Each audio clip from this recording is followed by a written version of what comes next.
과연 조국 전 장관 부부의 오늘 입장문이 어떤 정치적 의도를 가지고 했는지 여기에 대한 아마 관심도 많으실 텐데 곧 8.15 광복절이 다가옵니다. 광복절에는 보통 이제 대통령의 특사가 있게 마련인데 혹시 그것과도 연관 지을 수 있을까요? 글쎄요, 뭐 부부 공동명의 입장문 나온 게 굉장히 이례적인 모습이죠.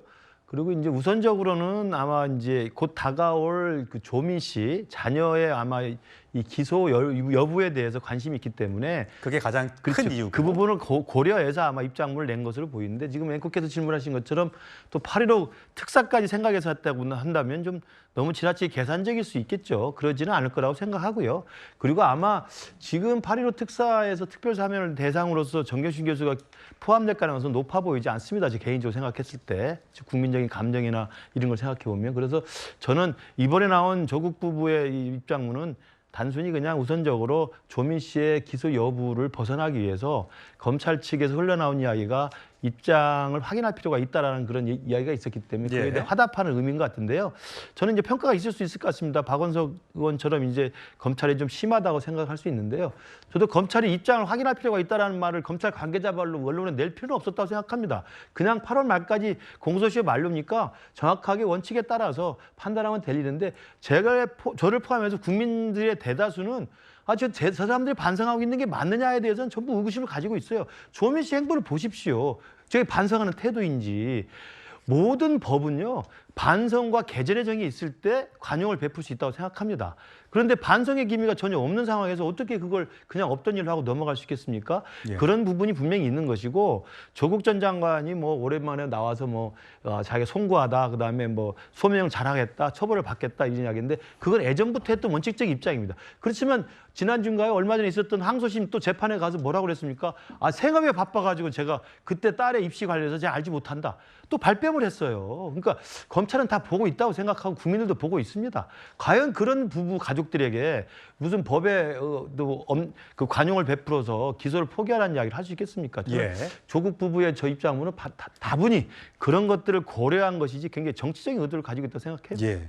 특사와 관련해서는 민주당 일부에서 이런 의견이 있다는 거 저희가 목소리로 준비했습니다.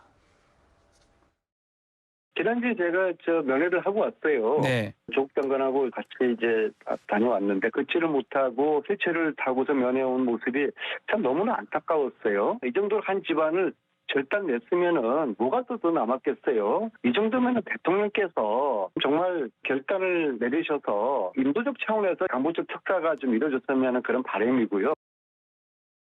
남보자님, 안민석 의원의 얘기인데 이게 민주당의 공식 입장입니까? 일단 공식 입장이라고 말씀드리기는 어려운데요. 저는 그 인도적인 차원에서 가석방 요건이 채워진 형기를 70% 이상 채운 정경심 전 교수의 그 가석방이라도 허가를 해야 되는데 그것이 이루어지지 않으니 8.15 특사 때라도 선처를 베풀어 달라는 안민석 의원의 개인적인 의견이라고 봅니다. 근데 아까 김근식 교수님이 얘기하셨는데 우리 사회에서 조국 전 장관에게 가해졌던 그런 가족 전체의 이 멸문지와 같은 정치 검찰의 행태가 있었던 적이 있는지 이전에 유례가 있는지에 대해서 한번 따져보고 싶은데요. 지금 최초 법무부 장관으로 임명될 때 가해졌던 의혹은 사모펀드였습니다. 근데 이후에 지금 형기를 채우고 있는 것은 자녀 입시 비리 아니겠습니까? 그것도 표창장 위조라고 하는 부분에 있어서 징역 4년형을 선고받고 지금 건강이 굉장히 좋지 않은 상태에도 불구하고 형기를 거의 다 채우고 있는 상황입니다. 이것을 보고 검찰이 제대로 형평성에 맞게 검찰의 수사권 기소권을 처리하고 했다라고 말하기에는 너무 어려울 것 같고요. 이 가혹한 조국 부부에 대한 이 법적 잣대는 이후에도 역사적 심판을 받을 것이라고 저는 생각합니다. 예, 김원환 교수님. 근데 제 기억에 의하면 조국 전 장관에 대해서 처음으로 일어났던 의혹은 장학금 문제였죠. 조민 씨가 부산 의전원에 다니면서 성적이 매우 안 좋은데 장학금을 계속 받았다.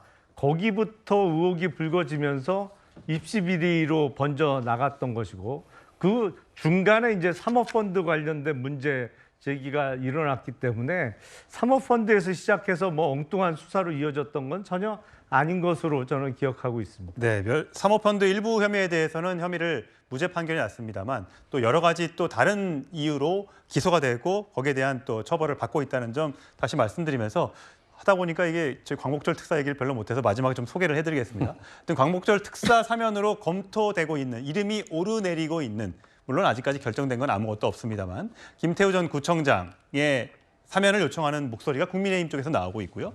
김경수 전 경남지사와 정경심 전 교수의 사면. 김경수 전 지사는 이제 복권 문제가 지금 야권에서 거론되고 있다는 점. 이 점은 뭐 물론 법무부를 통해서 윤석열 대통령이 최종 결재를 하겠습니다만 아직 좀 시간이 남아서 아직까지 설익은 얘기라는 거 제가 정리하면서 다음 주로 넘어가겠습니다.